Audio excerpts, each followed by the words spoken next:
Welcome everyone. Thank you for joining us for today's CITI program webinar. Today's topic is a 21st century approach to ADA compliance, equity, and access, and will be presented by Amanda Kraus. Dr. Amanda Kraus is Assistant Vice President for Campus Life and an Associate Professor of Practice in Higher Education at the University of Arizona.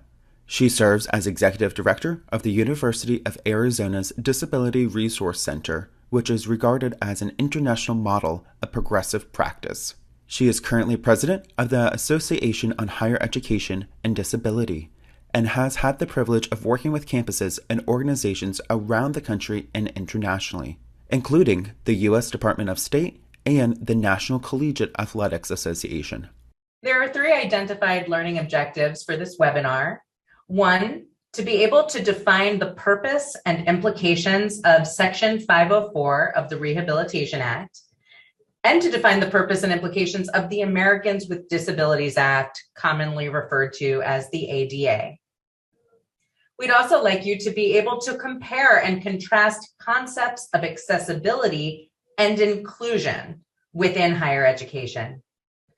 And finally, to recognize universal design strategies that promote both compliance and inclusion in a learning environment. Universal design is defined as the design of products and environments to be usable by all people to the greatest extent possible without the need for adaptation or specialized design. And as we go through these 7 principles of universal design, please appreciate how all of these strategies prioritize equity and flexibility. They do not stigmatize or preference any one kind of experience. They don't advantage or disadvantage, right, any one preference or body type. What we're looking at is anticipating diversity, right, anticipating difference, and kind of appreciating that we all exist somewhere on a spectrum and that design should be able to accommodate a range of lived experiences. Universal design is not disability specific. In fact, it's born out of architecture and born out of the design of the physical or built environment. However, as we go through these principles, I think you'll appreciate the implications for lots of different types of experiences. And then we'll go into applications of universal design to the curricular and learning environments. The first principle of universal design is equitable use. The design is useful and marketable to people with diverse abilities. So what does that mean? So in conclusion, compliance does not equal equity. So when we do interpret the ADA narrowly, we may not achieve real inclusion.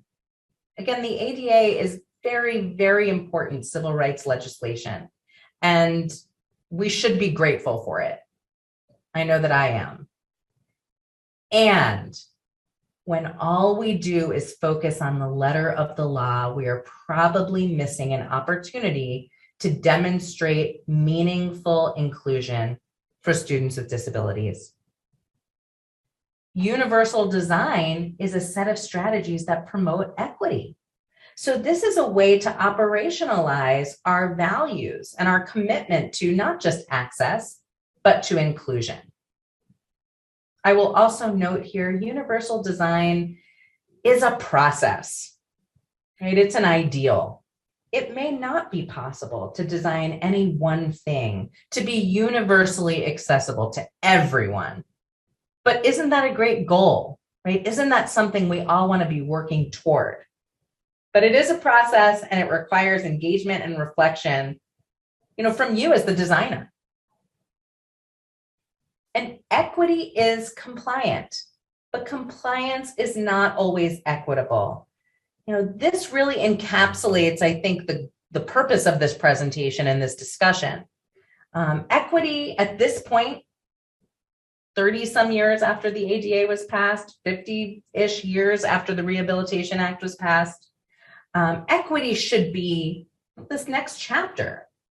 As we think about community and student development, equity we know is very important. So how do we extend that to the disability community?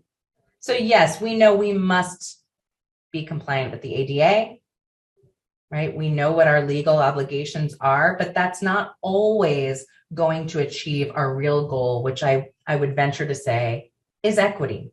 I also invite everyone to review our content offerings regularly, as we are continually adding new courses and webinars in various areas of research, ethics, compliance, and professional development.